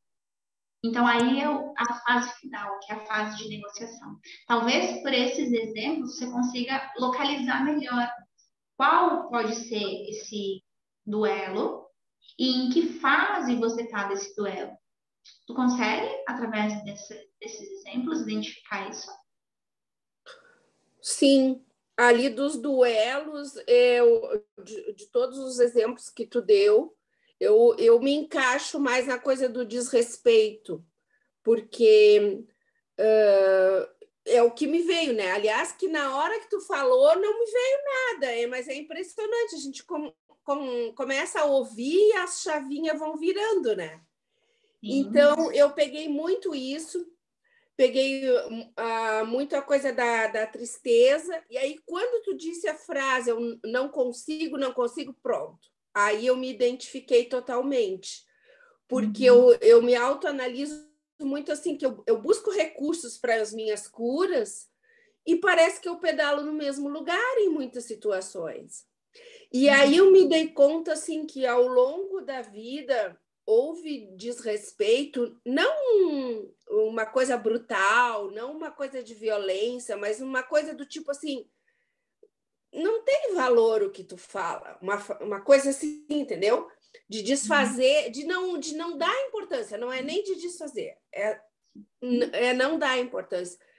E eu, de certa maneira, fui assimilando isso e só me dei conta agora, nessa aula. Que louco isso, né? A gente passa uma vida sem se dar conta do quanto aquilo pesa, né? Porque não houve uma violência, sim, porque não houve um abuso, porque não foi uma perda, porque não foi uma coisa agressiva. Mas só que isso cai na paralisia, cai na tristeza, cai no inconsciente, que tu nem sabe o que está acontecendo contigo. Mas é a história da criança que nunca ouviu um incentivo. Ou se ouviu, não marcou aquele incentivo, marcou o contrário, né? Tipo, tu não faz nada direito, tu tem que fazer pelos outros e não por ti, umas coisas assim, sabe? E aí eu me dei conta que isso é um desrespeito com a gente, desde quando a gente é criança, né? Aí tu te torna adulto, tu vai para um relacionamento, um cara que pergunta a tua opinião só por perguntar, porque faz o que ele quer fazer, aí tu acha que aquilo está sendo considerado e não está, e aí eu sempre dá conta que isso é desrespeito, sabe? E, enfim, aí eu pensei assim, não, eu tenho que fazer alguma coisa por mim para sair dessa história de não consigo. Por isso que eu te perguntei se tem algum exercício, uma frase, Tá. sei lá. Sim, ali existem... É importante olhar de uma maneira um pouquinho mais profunda mesmo, né? Eu vejo que talvez um conhecimento mais profundo seja muito importante. Por quê? Porque na própria relação já existe a busca por uma validação, por um reconhecimento. Quer dizer, a necessidade que você já vinha carregando, né, interna, que vinha da infância, e a gente carrega mesmo essas necessidades, né? Nossa relação de casal é assim que a gente vive as nossas relações de casal durante muito tempo, a maioria das vezes. Quer dizer, as principais necessidades da infância que a gente tem são segurança, afeto, amor, validação, reconhecimento. Essas são as necessidades da infância. Então, quando algumas, né, ou todas essas necessidades, elas acabam não sendo supridas, e isso acontece em 99,9% dos casos, a gente vai para as nossas relações buscando isso. Então, muitas vezes a gente vivencia essas relações de uma forma disfuncional, porque aquilo que eu estou buscando na relação é uma coisa que não cabe àquela pessoa. Não cabe àquela pessoa me validar, não cabe àquela pessoa me reconhecer. Mas eu busco isso naquela pessoa porque eu trago essa necessidade da infância. E no fundo, quem eu estou buscando aqui não é aquela pessoa. É o pai ou é a mãe. É o pai ou é a mãe.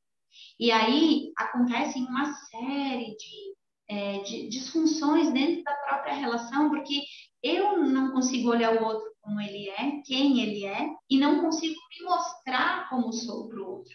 Porque existem aqui essas necessidades que ficam em primeiro plano. Essas necessidades ficam aqui em primeiro plano. Agora, essas questões assim de abusos, de trauma, são coisas que eu trago para vocês que acontecem na vida adulta. Essas questões da infância, elas estão diretamente vinculadas com esse tomar pai e mãe. com esse tomar os vínculos. Então, isso que você me traz tem, assim, uma necessidade da infância de reconhecimento. Então, aqui, que emoção fica com relação à mãe? Que emoção fica com relação ao pai?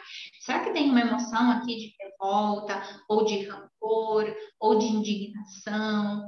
Qual é a emoção que fica aqui relacionado com a mãe e com o pai? Eu vejo que nesse caso específico, o ponto principal está relacionado em tomar pai e mãe. Sim, pode ser. Porque a gente passa a vida inteira tomando pai e mãe. Então, pode ser Porque que aí, tenha... nesse lugar, será que eu estou reconhecendo realmente por que eu ainda não tomei? Qual é a emoção que está aqui? Qual é a emoção? É um orgulho? É um rancor? É uma piedade? Qual é a emoção que está acontecendo aqui? E às vezes é importante a gente observar que nós temos um apego a essa emoção. Nós temos um apego a este lugar. Porque este lugar aqui pode ser disfuncional, mas esse lugar aqui criou toda uma identidade. E a gente construir essa identidade é bem desafiador. Agora, quer ver um caminho que te ajuda a liderar a vida profissional e a relação de casal? Esse caminho é tomar pai e mãe de verdade. Então, eu digo, a gente pode papagaiar uma vida inteira. Eu tomo mãe, te tomo pai, te tomo mãe, te tomo pai. Faço lá 10 mil reverências até ficar corcunda. Internamente, segue com essa emoção, não adianta nada. Internamente, sigo cultivando esse lugar, não adianta nada. E aí é interessante olhar que muitas vezes a gente não toma pai e mãe, ou segue com essas emoções, como eu falei para a Rita, porque existe uma vinculação com alguém. Existe uma vinculação com alguém de um relacionamento anterior. Existe uma vinculação com um outro excluído do sistema. Existe uma vinculação com algo aqui que se interpõe nesse olhar. É como que não sei mais o que fazer para tomar essa bendita dessa mãe, essa bendita desse pai. Mas se internamente continua, tu consegue identificar que ainda continua essa sensação de raiva, ou de rancor, ou de, puxa, tem alguma coisa que está interpondo aqui. Tem alguma vinculação sistêmica que está interpondo. E aí, para isso, sim, eu posso te sugerir um exercício que você pode ver se você consegue conduzi-lo de uma forma centrada, amorosa, disposta a isso, que é você colocar uma representação para o excluído que está entre você e a tua mãe. Esse excluído pode ser uma ex-mulher, do pai, do avô, pode ser um irmão da mãe ou do pai que morreu precocemente, pode ser um aborto que a mãe teve, algum irmão teu. Então, a gente não sabe quem é esse excluído, mas esse campo vai saber direcionar. Então, você pode colocar uma representação para o excluído que está, e você consegue detectar se é em especial a relação com a mãe, ou com o pai, ou com ambos. E aí, você, se for com ambos, você faz o exercício separado. Antes com a mãe, depois com o pai. Tá? E se for só um dos dois, então você aplica ou para o pai ou para a mãe esse exercício. E você coloca uma representação para você, uma representação. Sabe o que é colocar uma representação assim no campo? Então, imagine um lugar, né? Coloca como se fosse, escreve numa folha de papel o teu nome, um nome para o excluído, numa outra folha, e numa outra folha, mãe ou pai. E aí tem 3 folhas, como dizendo assim, 3 lugares. E você dispõe no chão essas 3 folhas, para quem talvez nunca tenha feito, como se fossem 3 lugares. O teu lugar, o lugar desse excluído, o lugar do pai ou da mãe. Mais ou menos que elas têm 1 metro de distância entre cada um, 1,5 metro de distância. Por que a gente fala dessa distância? Por causa do campo eletromagnético que a gente tem, que é aproximadamente 1 metro, 1,5 metro de circunferência. Então, a gente coloca distanciamento. Tá bem. Aí, você vai para o teu lugar, sobe em cima da folha que tá com o teu nome, de frente para esse excluído, você pode dizer: puxa, agora eu vejo que eu estava te representando. Agora eu vejo que eu estava aqui te representando. Eu te agradeço por você ser quem você é e agradeço pelo meu lugar.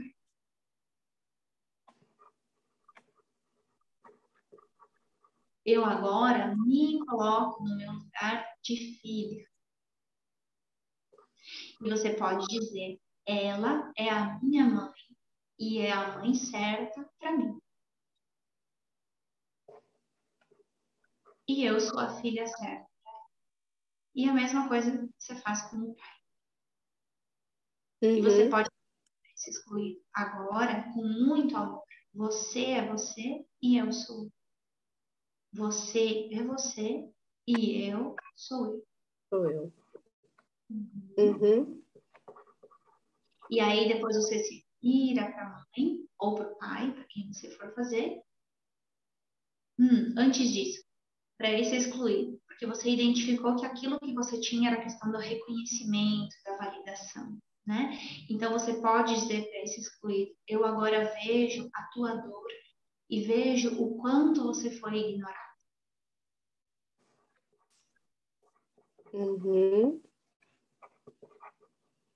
E dou um lugar no meu coração para tudo isso que aconteceu.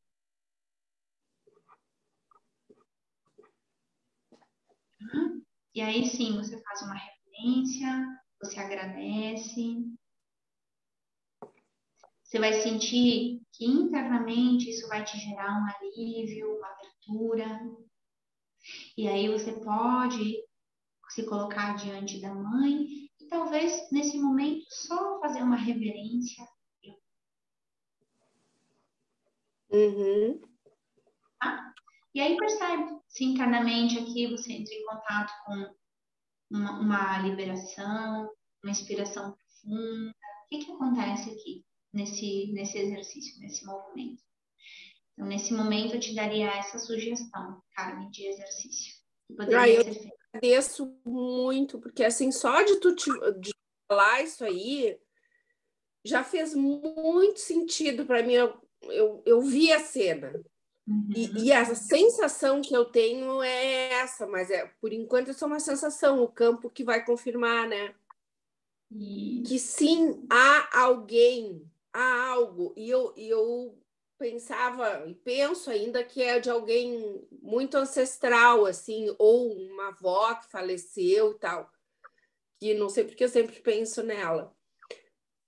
Mas isso é só um mental, né?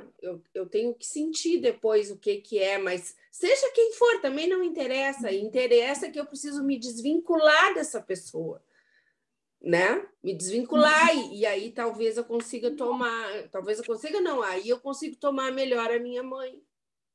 E com muito amor e com muito respeito. Sim. Lembra